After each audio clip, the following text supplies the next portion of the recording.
कहीं पर कथा में आती है भानुमति और केकसी बताया गया है, लेकिन कल्प भेद में प्रभावी का नाम बताया गया है। तो दोनों रानियों को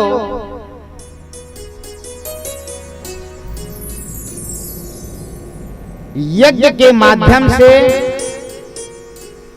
पुत्र का इच्छा हुआ। थोड़ा ध्यान देना, एक रानी को पूछा गया क्या चाहती हो, तो बोले कि मेरे को कुल दीपक होना, वंश प्रबल के लिए एक पुत्र होना। संत ने आशीर्वाद दिया और वो संत था सौभरी ऋषिवर।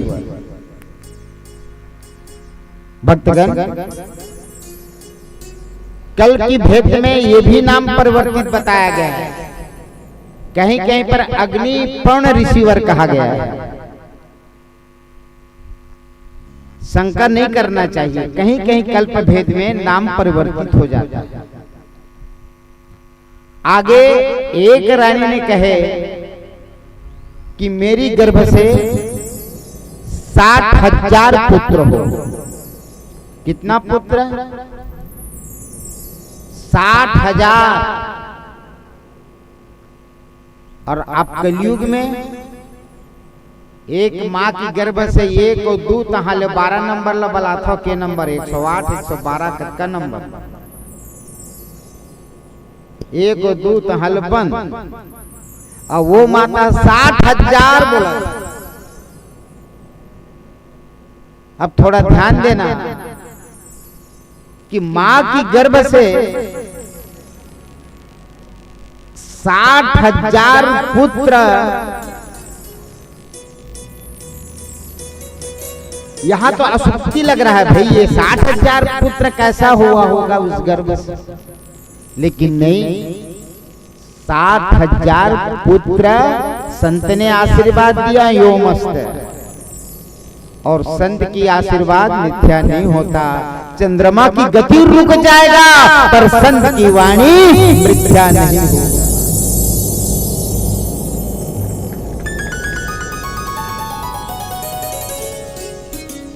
भक्तगण,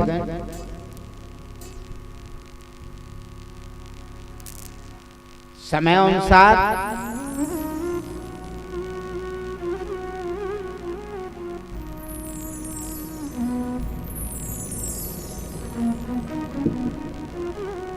कथा कह रही है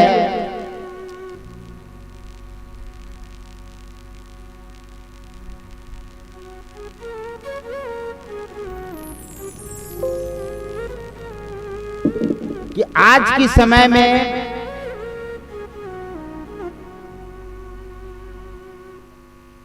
होता क्या है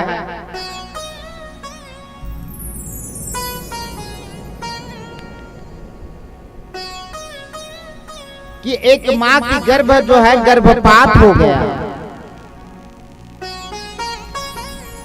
लेकिन राजा सगर की धर्म पत्नी जो रानी थी उनका भी गर्भपात उस समय हुआ, लेकिन वो प्रसाद समझ करके 60,000 घड़ा में उस प्रसाद को रखा।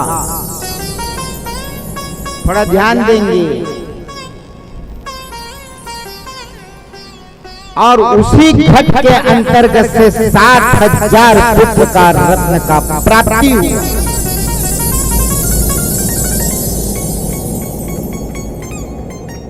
आज तो गर्भपात होता है तो निष्फल हो गया, खत्म हो गया, लेकिन वो माता ने प्रसाद बनाकर रखी उसको घट, और उन्हीं के द्वारा 60,000 इसलिए उसने मांगा कि युद्ध जब होता है राज्य में तो हमको सैनिक बुलाने की जरूरत ना पड़े युद्ध के लिए। आज कहीं जहां लड़ाई होते तो युद्ध में सैनिक ले बुलाते नहीं।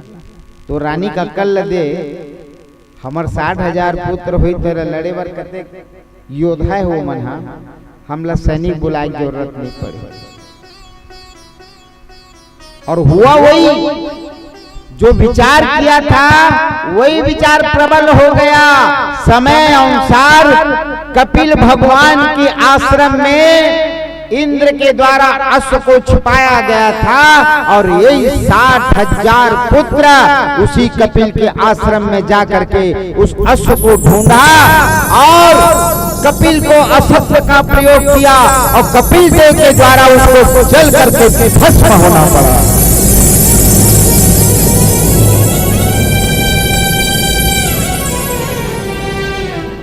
राजा सगर की 60,000 पुत्र समाप्त युद्ध में गए। दृष्टि पड़ने पर जल करके राख। वाह! एक मां की कुलदीपक पुत्र मंगा हुआ था, उसका एक पुत्र आयुष्मान, आगे चलकर असमंज और फिर उनका पुत्र होता है दिलीप और दिलीप का पुत्र होता है भागीरथी। बोलो भागीरथी की जय हो। और आज इस क्षेत्र में भागीरथी बने हुए हैं भुवनेश्वर प्रसाद जी देवांगन और बिशन देवांगन और साथ में धर्म प्रेमी यहाँ जजमान बैठे हुए हैं प्रमुख राजा परीक्षित और ईरावती माता बनकर के। भक्तगण, वैसे तो दिलीप के द्वारा उसने भी तप किया तो भागीरथी की तरह गंगा को प्रागट नहीं कर पाया। फिर आगे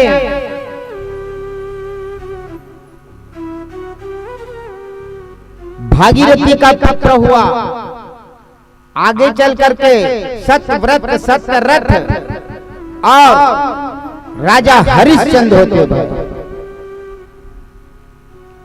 वैसे सत्यव्रत जो नाम पड़ा,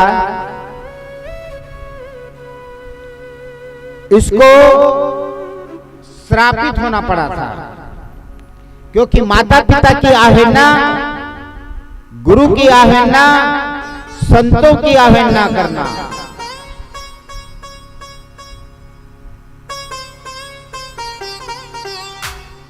इसलिए गुरु वशिष्ठ ने उसको श्राप दिया कि जा तू चंडाल हो जा और तेरा नाम आज से त्रिशंकु पड़ेगा।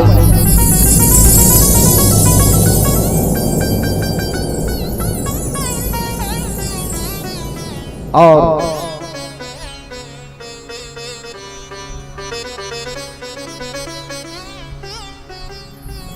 उसी से नाम कितना सुंदर सत्यव्रत नाम पड़ गया त्रिशंकु।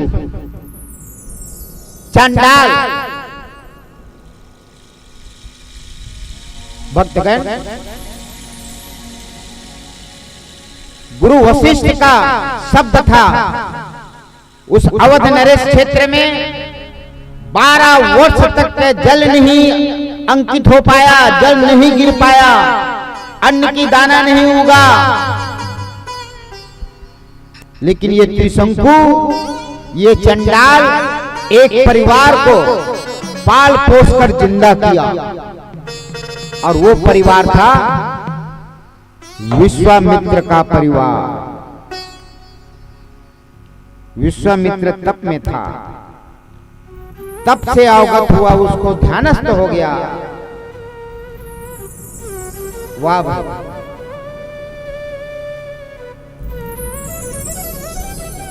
ये विश्वामित्र कोई साधारण ऋषिवर नहीं है तो राजा, गाधी पुत्र राजा है, क्षत्रिय है और क्षत्रिय के बाद ब्रह्मर्षि का विशेषता जागृत हुआ।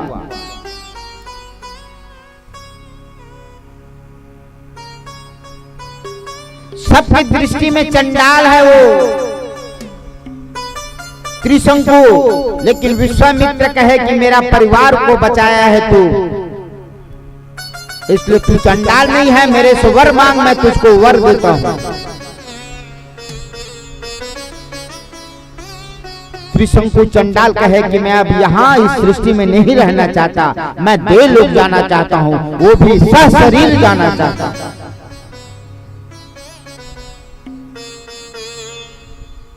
और यहीं पर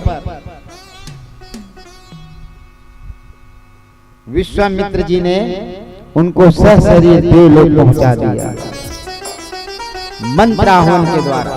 मंत्र की विशेषता, लेकिन देवताओं में खलबली मच गया।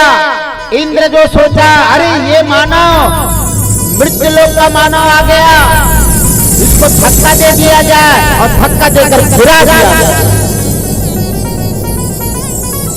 त्रिशंकु गिरते गिरते गुरुदेव गुरुदेव गुरुदेव गुरुदेव, क्योंकि गुरु बिना ज्ञान नहीं, गुरु बिना ध्यान नहीं, गुरु बिना आत्मा विचार न है।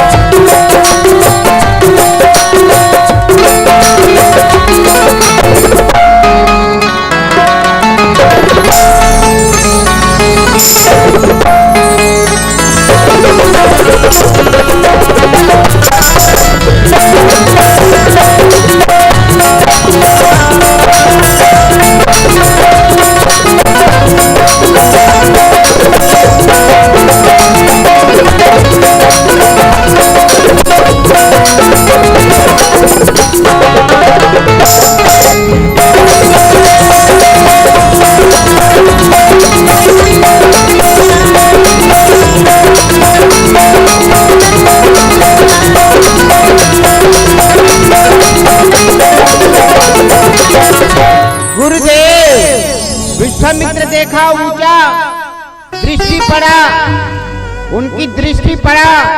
गुरुदेव बोले कि अरे ये मेरा शिष्य, तेरे को मैं देवलोक भेजा था, कैसे गिर रहा है? स्तंभ मंत्र के द्वारा रोक दिया गया, स्तंभ मंत्र के द्वारा रोक दिया और रुक गया वो। तो रुका कैसे? सिर नीचे, चरण ऊपर।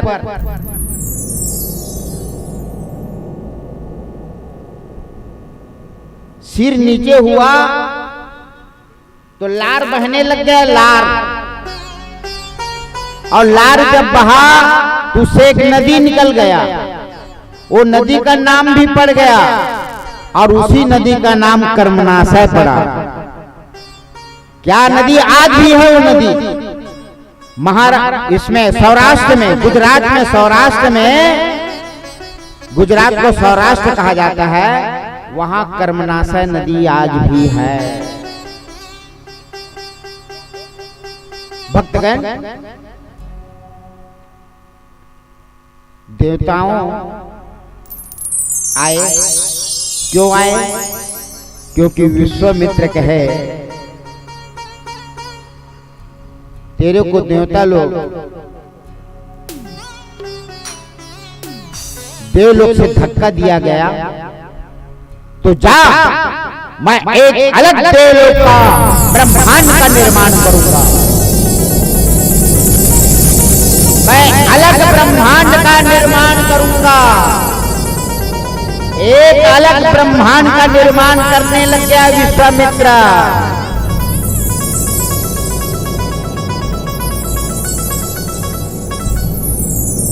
देवताओं में खलबली मच गया, अरे ये काम तो ब्रह्मा का है, ये विश्वामित्र क्यों कर रहा है भैया?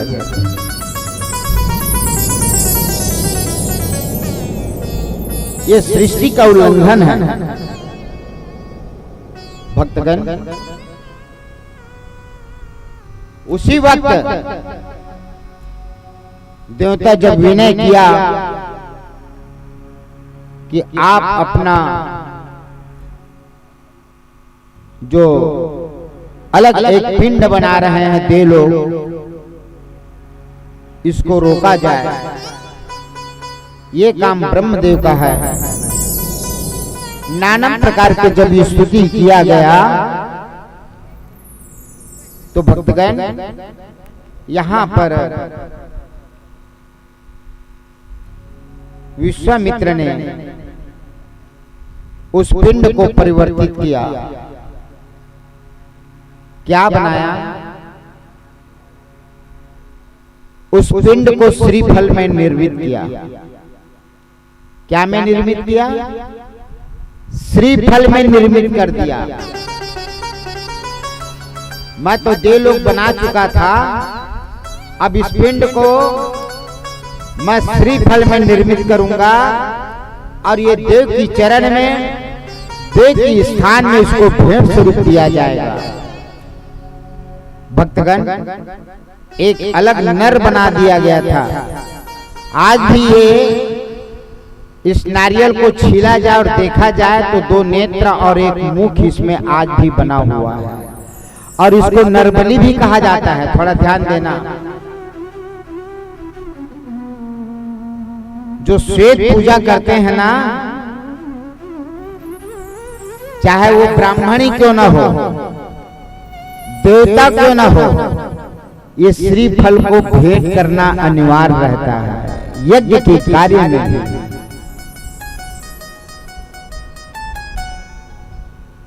ये नारियल को अगर भेंट कर दिए तो समझो नरबली हो गया। वाह विश्वामित्र। आगे उसी सत्यव्रत का पुत्र आगे जो चल करके राजा हरिश्चंद्र हुआ, और उसी हरिश्चंद्र से रोहिता नाम का रोहित जिसको कहा जाता है, वो पुत्र का उत्पन्न हुआ। आगे फिर वंश चला और आगे चलते चलते सुदास नाम का राजा हुआ अवध नरेश में। वैसे तो नाना प्रकार का वंशज है, समय अभाव को देखते हुए हम उस राजाओं का नाम नहीं ले पा रहे हैं। जिसकी कथा है जिन राजाओं का, ये सौदास जो राजा है, कहीं कहीं पर माताएं को और पिताश्री भाइयों को आप देखेंगे श्वेत शरीर में चितकबरा होना शुरू हो जाता है। डॉक्टर के, स्वास्थ्य विभाग वाले डॉक्टर ये कहेंगे कि इसको रोगी है, लेकिन त्रेता युग से ये समाचार, त्रेता युग से ये कार्य होते आ रहा है। और जिसको ये रोग हो गया समझ रहे हैं, वो इलाज मत कराएं, फालतू पैसा खर्चा मत करें, वो ठीक होगा ही नहीं, उसको छोड़ दिया जाए। राधा कृष्ण का नाम लेकर, अपने इष्ट का नाम लेकर, तो वो खुद अपने आप में और शरीर से गोरापन हो जाएगा। चितकबरा जो रहता है ना, वो गोरापन हो जाएगा। भक्तगण, उसी सौदास क्यों हुआ? आगे जो है साहोर राजा अवध नरेश, उसने जल लेकर के गुरु वशिष्ठ को श्राप दे रहा था। थोड़ा ध्यान देंगे, गुरु वशिष्ठ को श्राप दे रहा था। जब अवगत हुआ कि ये हमारा कुल गुरु है, तो जल को क्या किया, अब इसको क्या करूंगा, जल को आसमान मैं अगर छोड़ता हूं तो मेघ नहीं गिरेगा, और इसी जल को मैं भूमि पर रखता हूं तो अन्न नहीं उगेगा, क्योंकि अचंभित मंत्र के द्वारा ये जल है। तो क्योंकि मैं गुरु को श्राप दे रहा था, राजा में वो ताकत होती थी, राजाओं में वो ताकत होती थी। सत्य की मार्ग में चलने वाला राजा, धर्म की मार्ग में चलने वाला राजा, वह राजा उस जल को क्या किया, अपनी चरण में रखा, और उसी चरण से वो श्वेत जो है जलना शुरू हुआ जल से, और श्वेत चितकबरा शरीर होना शुरू हो गया। बाद में उसका नाम कमलासपाद हुआ। उसी राजा का नाम कमलास यानी होता है चितकबरा, और पाद यानी चरण। तो जो भी चितकबरा होता है तो पाद यानी चरण से प्रारंभ होता है। ये प्रमाणित है भक्तगण।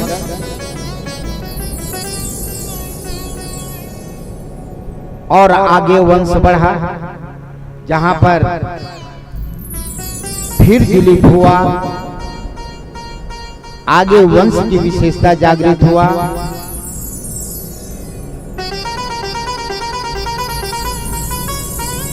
महाराजा अज की कथा जो आएगी, लेकिन अब कथा फिर विलुप्त होगा।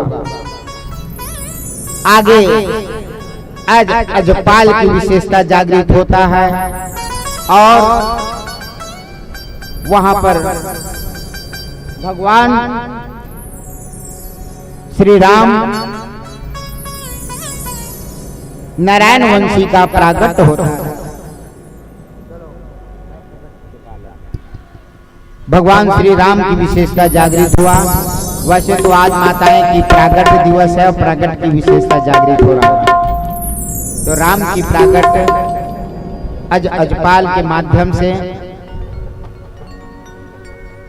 राजा दशरथ के यहाँ उनका पुत्र राजा दशरथ हुआ और राजा दशरथ के अंतर्गत में माता कौशल्या, कैकेयी, सुमित्रा, ये सब आप जानते हैं, जहां से राम लक्ष्मण भरत शत्रुघ्न की विशेषता जागृत हुआ। प्रगट कृपाला दीन दयाला कौशल्या हितकारी हर्षित महतारी मुनि मनहारी अद्भुत रूप विचारी। प्रगट कृपाला दीन दयाला कौशल्या हितकारी हर्षित महतारी मुनि मनहारी अद्भुत रूप विचारी। स्तुति तोरी मेरी करो अनंता माया गुण जानित जानित माया वेद पुराण बनंता। प्रगट कृपाला दीन दयाला कौशल्या हितकारी हर्षित महतारी मुनि मनहारी अद्भुत रूप विचारी। ब्रह्मांड निकारा निर्हित माया रोम रोम प्रतिभेद कर हम पुरुषोवासी जह उपवासी सुनत धीर धीर भय प्रगट कृपाला दीन दयाला कौशल्या हितकारी हर्षित महतारी मुनि मनहारी अद्भुत रूप विचारी अद्भुत रूप विचारी अद्भुत रूप विचारी। बोलो जय रामचंद्र की जय हो, बोलो सीताराम की जय हो। भगवान राम प्रागट हुआ है और उसी प्रागट के अंतर्गत में भक्तगण वैसे बाल लीला राम का भी हुआ है, श्री कृष्ण का भी बाल लीला हुआ है, लेकिन जो कल कथा आई थी वामन भगवान का उसका बाल लीला नहीं हुआ है। भगवानों की भी बड़ी बड़ी लीला है। तो यहाँ पर लीला के अंतर्गत समय ऐसा आया तो माता कैकेयी का आंख मिचोली करते हुए राम कहने लग जाते हैं। समय प्रारब्ध की विशेषता के अंतर्गत में थोड़ा कथा को हम आगे बढ़ा रहे हैं, थोड़ा ध्यान देना भक्तगण। और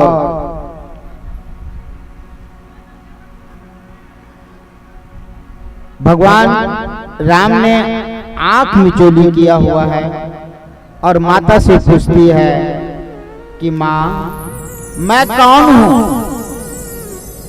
भगवान पूछ रहा है कि मैं कौन हूं।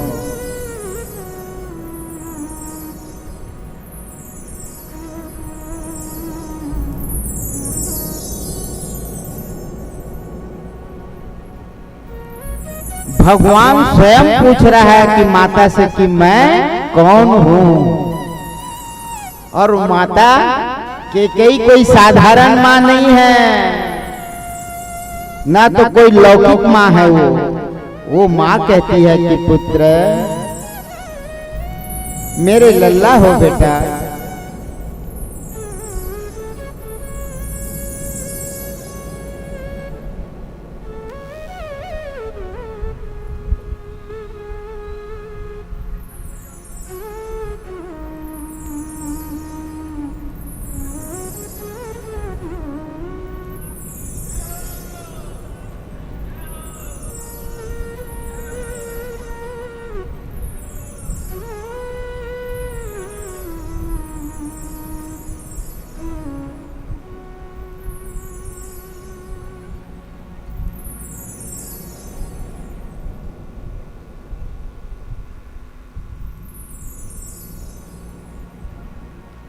यथा स्थान लेंगे अपना, आनंद होकर के सब अपने अपने स्थान ग्रहण कर लें।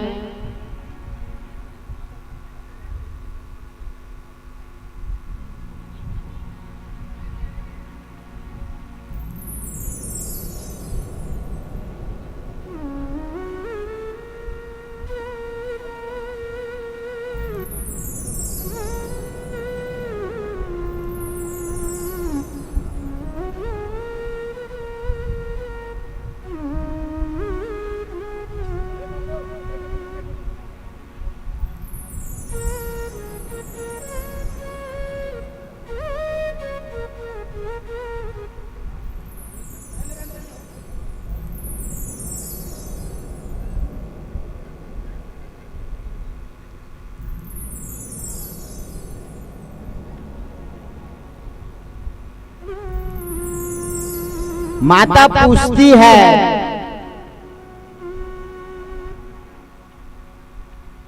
तू कौन है? कहता है, रे पुत्र, हाँ मां मैं कौन हूं?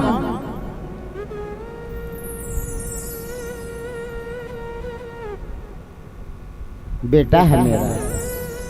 कितना सुंदर शब्द आया, तू मेरा सुपुत्र है, मेरा पुत्र।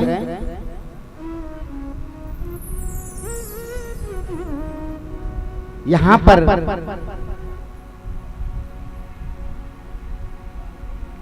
जिस समय ये प्रश्न रखा उस समय कैकेयी माता सूपा पर अपने हस्त पे सूपा ली हुई है और दाल भून रही है। कौन? कैकेयी माता।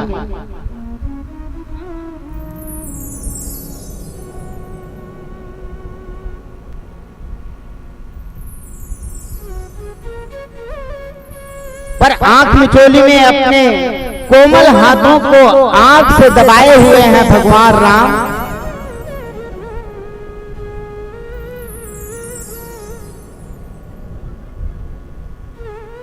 और कहते हुए कि मां मुझको 14 वर्ष का वनवास देना है माता,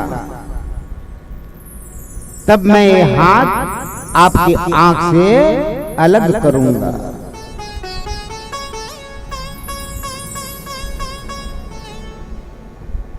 माता कैकेयी, अरे मेरे लल्ला,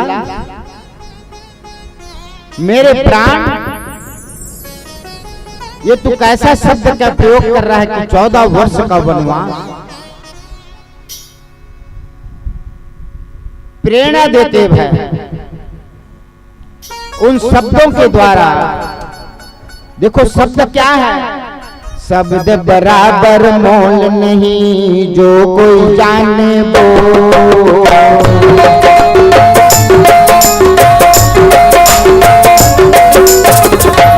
हीरा तो मोल बिके शब्द का मोल न तो।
पुत्र,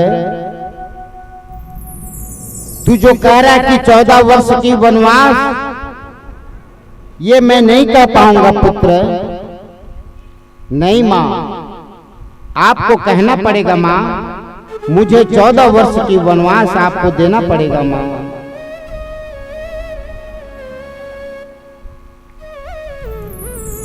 भक्तगण, यहां पर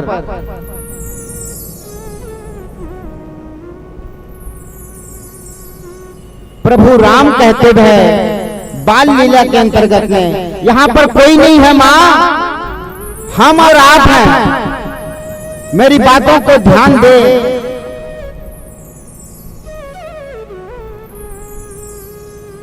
उसी वक्त वो सूपा जो थी, सूपा वो मुस्कुराती है। यहां कोई नहीं जब कहा तो सूपा मुस्कुराती है, तो राम इशारा करता है खामोश।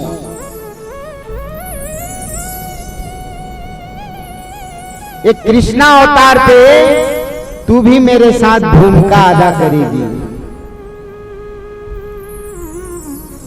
जो आज कृष्ण भगवान का जन्म महोत्सव है, तो गोकुल से, मथुरा से गोकुल ले जाने के लिए, यमुना पार के लिए वासुदेव उसी सूपा से लेकर के पहुंचेंगे गोकुल। वाह, कड़ी कहां पर, यह कड़ी कैसा मिला हुआ है? वो सूपा मुस्कुराती है, सूपा को आशीर्वाद मिल गया कि तू मेरा साथ देगी, यमुना को पार करने के लिए तेरा नाम भी पड़ेगा। भक्तगण, वह सूप की विशेषता जागृत हुआ। वैसे प्रारब्ध के अनुसार थोड़ा ध्यान देना भक्तगण,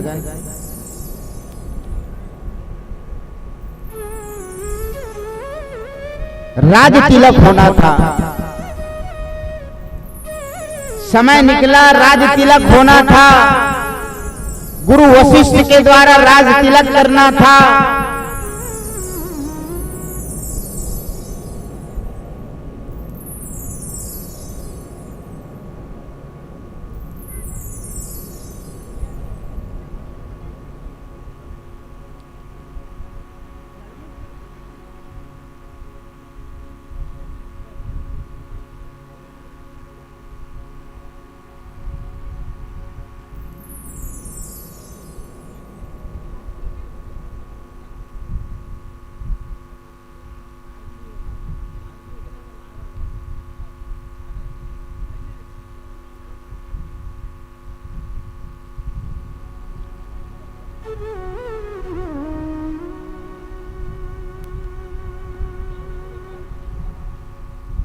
भुवनेश्वर भैया, समय को ध्यान रखते हुए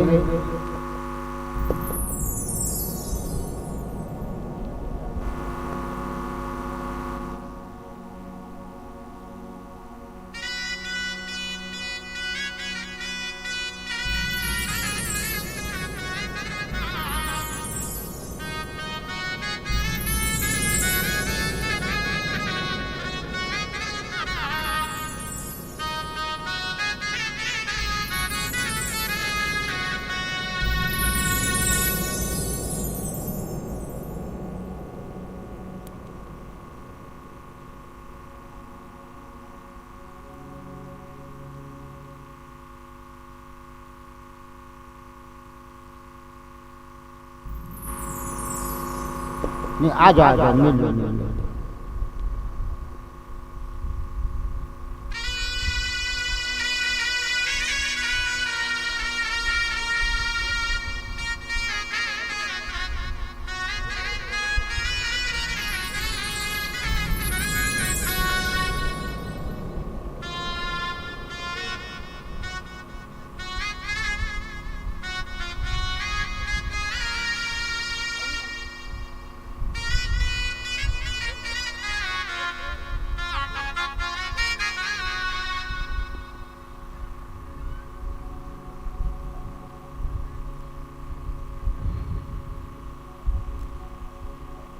आप लोग अपने यथा स्थान में रहेंगे, माता स्वयं आपके पास दर्शन देने पहुंचेगी।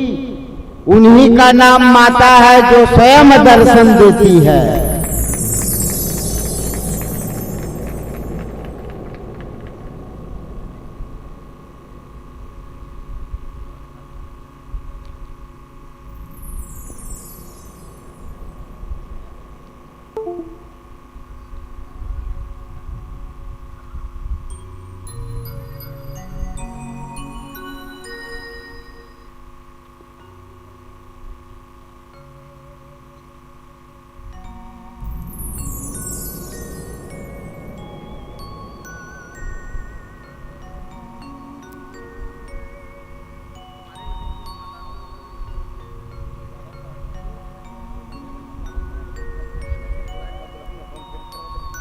सुनना एक आध प्रसंग चलन दे, ओखर बाद में भजन चल भी ना।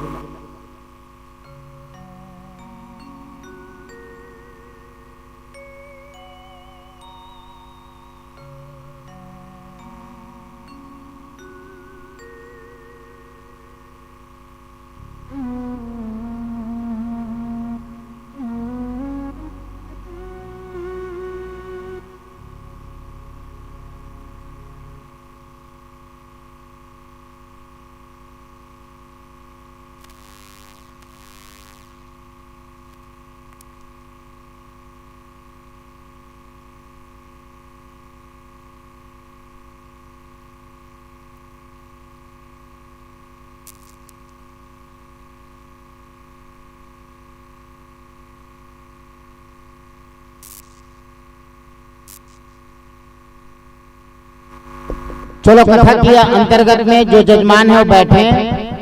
उसके बाद माता रानी कौन है, क्या है, आप लोग भी ललालित हैं तो माँ के बारे में कथा बताएगी। हम नहीं बताएंगे भाई, कथा बताएगी कि माँ है क्या।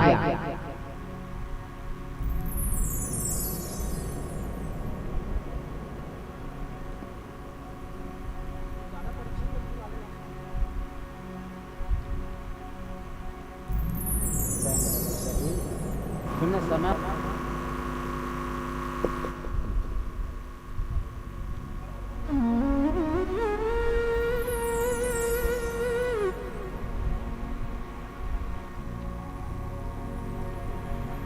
आप लोग भी सुंदर बैठेंगे, बिसेन बिटिया, और आप बैठो, आप लोग भी चल चल चल।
तो भक्तजन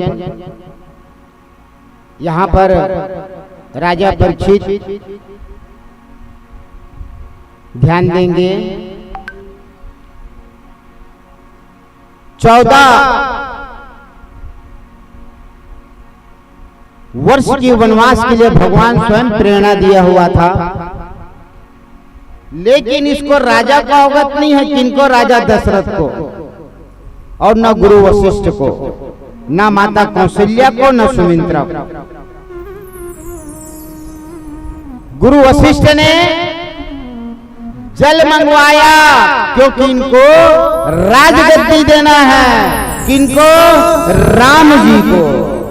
ओम गंगे जायने चवे गोदावरी सरस्वती नर्मदे सिंधु कावेरी जलस्मने सिंधु कुरुहा कुरुक्षेत्रे गया गंगा प्रभासु पुष्काणि च एतानि पुण्यतीर्थानि स्नानकाले भवन्त्वा तम राजा सर्वतीर्थनं तमेव जगतापितः याचितं देहि मे तीर्थराजा नमस्तुते।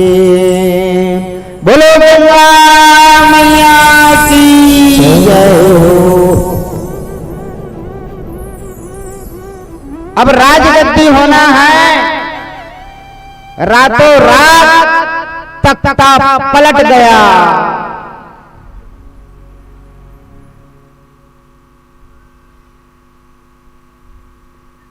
भरत भैया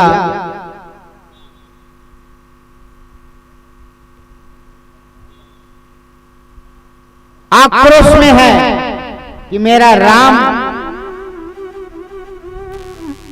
का राजगद्दी होने वाला था और 14 वर्ष का वनवास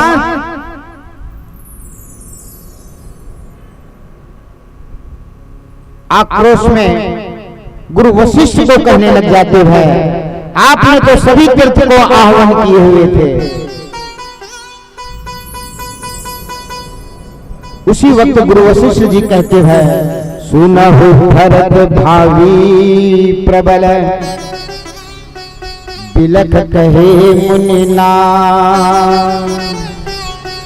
हानि लाभ जीवन मरण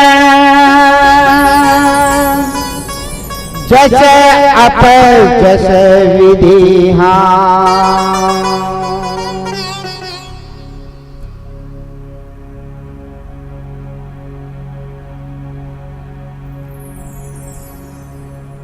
और जिसको मिलना है आ जाओ भाई, आ जाओ। और मैं इनका परिचय बता रहा हूं माता रानी का। बैठे रहो, जो धर्म प्रेमी भक्तजन हैं आनंद होकर के श्रवण करें। कुछ माताएं हैं वो मिलना चाहती, मिल लें, आप कोई नहीं आएंगे।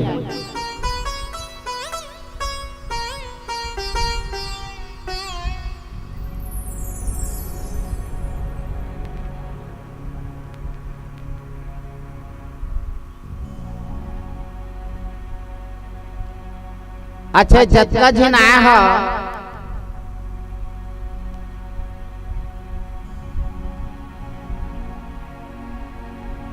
कथा सुने बर आया है और माता के दर्शन करे बर, है ना।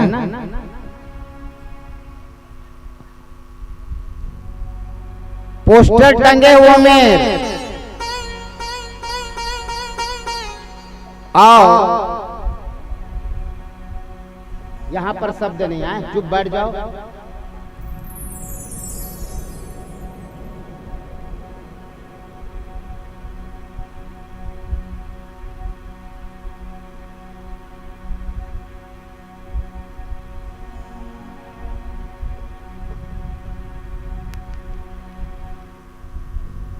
आप लोग सोचते होंगे भुवनेश्वर भैया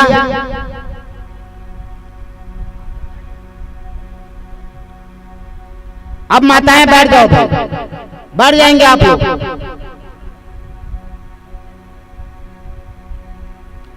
और मैं परिचय बताया था ना तुम्हारा, माँ खुद तुम्हारा आशीर्वाद दी।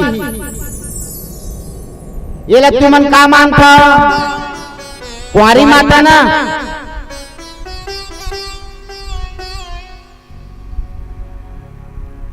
पहले ध्यान देकर श्रवण करना।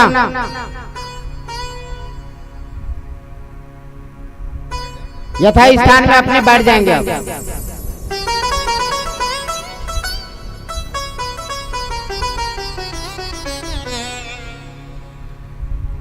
ये कैसे कुंवारी माता है, तुम्हारे मन को सोच लो, मैं बता था। ये है बिहार नहीं करे, तुम्हारे यही माना था नहीं।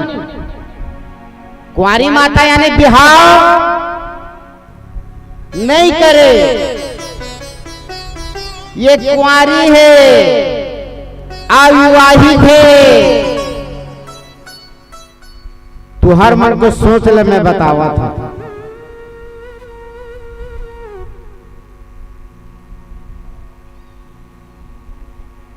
तो ये कौन है तेला सही पहले समझाओ। तू मन समझा था कुंवारी माता ओला की थे जिन बिहाव नहीं करे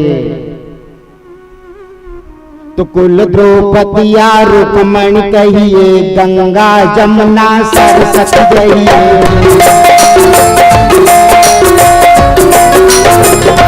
दक्ष सुता हो सैकत मारी, ये कौन है? इंद्रायण ब्रह्मायण सीता आदि भवानी सब जगतीता। तुम भुला मत रहा कि ये बिहाव नहीं करे तो कुंवारी है।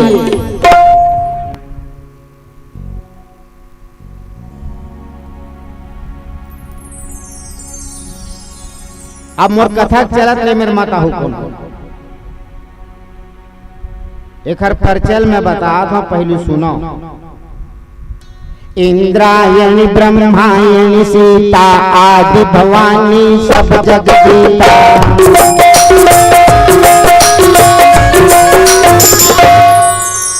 ये साधारण माता नहीं है ना, तुम सोचे मत समझो। कुंवारी माता वही की थे जिन बिहाव नहीं करे तेन लगी थे।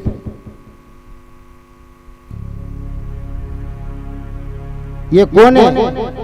नौ कन्या खिलाथन नहीं दी, भागवत कहे बात यज्ञ तो खिलावे नहीं भुवनेश्वर बिसेन दीदी और बिटिया बिसेन जी यहाँ कुंवारी भोजन करावे नहीं,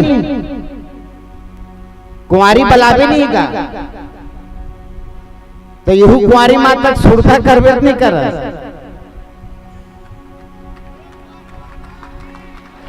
ये वो कुंवारी है, बिहाव नहीं हो, बिहाव नहीं करे तो कुंवारी माता, ये नहीं समझना है। ये ओम मंत्राक्षमयी लक्ष्मी मातृणाम रूप धारणम नव दुर्गात्मिकम साक्षात कन्या आह्वायम। ये 9 कन्याएं कौन सा? त्रिमूर्ति माता की, कल्याणी माता की, बोलो ब्रह्मणी माता की, बोलो कालिका माता की, बोलो चंडिका माता की, बोलो ब्रह्मणी माता की, बोलो दुर्गा माता की। और एक माता और बच गई, 8 माता जय बुलाया हो, वो है कुंवारी माता की। ना हो भक्तगण आगे अभी भजन के माध्यम से हमारे गीतकार जयप्रकाश जी, आर्गन में गोविंद साहू, तबला वादक दिवाकर और ढोलक में आनंद होकर के सोनी जी। बोल दुर्गा मैया की जय हो।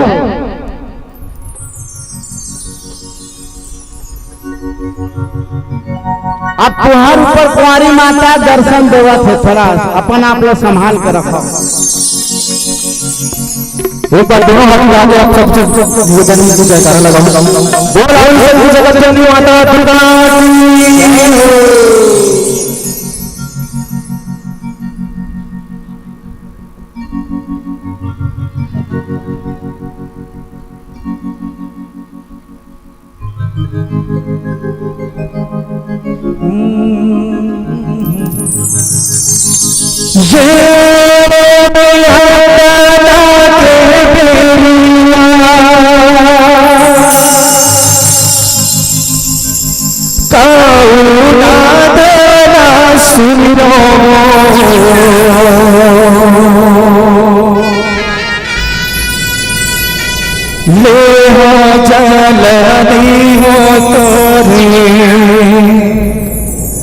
नाम हुमा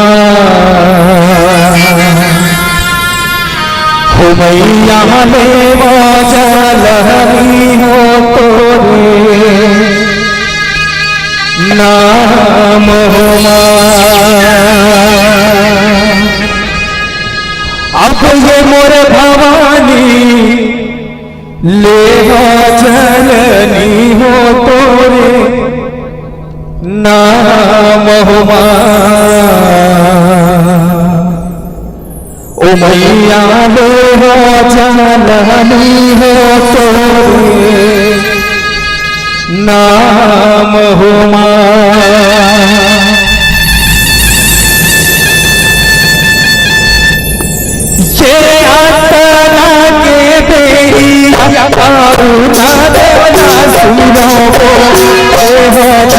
नहीं हो तोरी नाम हुमा ओ मैया ले हो चल नहीं हो तोरी नाम हुमा ए रचना के दिया काउना ना सुनो हो जननी हो तोरी नाम हुमा ओ मैया ले हो चल हो तोरी नाम हुमा अब ये मोर भवानी ओ चलती हो तोरी नाम हुमा ओ मैया ले हो चलती हो तोरी नाम हुमा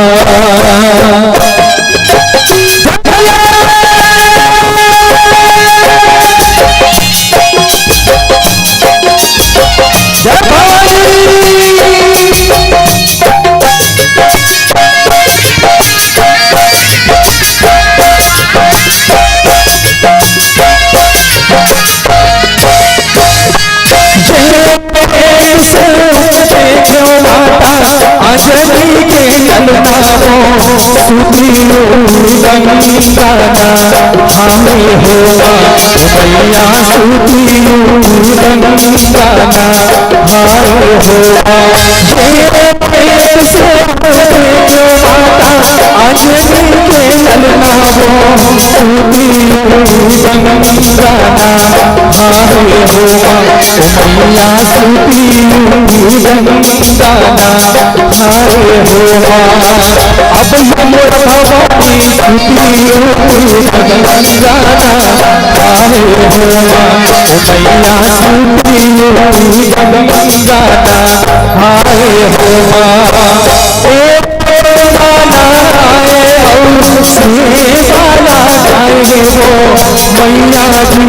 वाला जाए हो मैया झूला सब सुनाए होगा मैया मैया झूला सब सुनाए होगा सेवा जसना जाए हो मैया झूला सब सुनाए होगा मैया मैया झूला सब सुनाए होगा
मैया निर्मला बनिया हो भूली मैया कहरे अस ना दे हो मैया भूली मैया कहरे अस ना दे हो भूली मैया कहरे अस ना दे हो मैया भूली मैया कहरे अस ना दे हो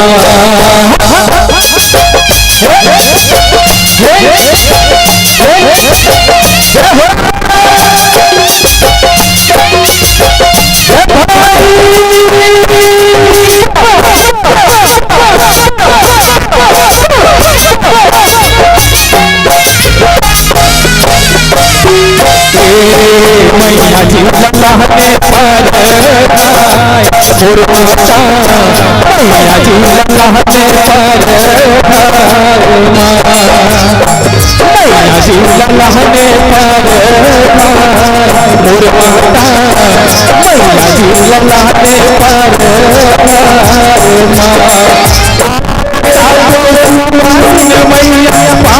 मैया पाँच बजनिया हो मैया जी लल्लाह ने पर मुर्मता मैया जी लल्लाह ने पर मैया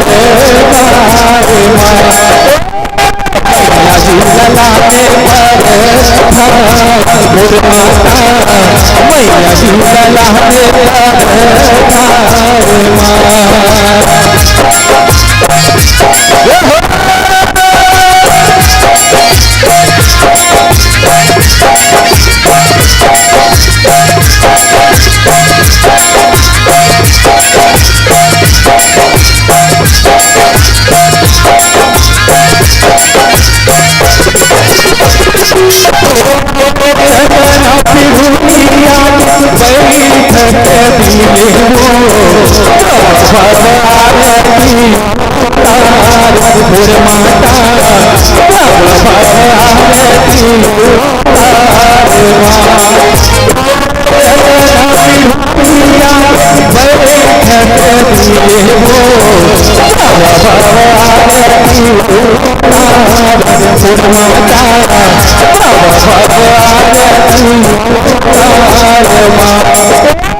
अपने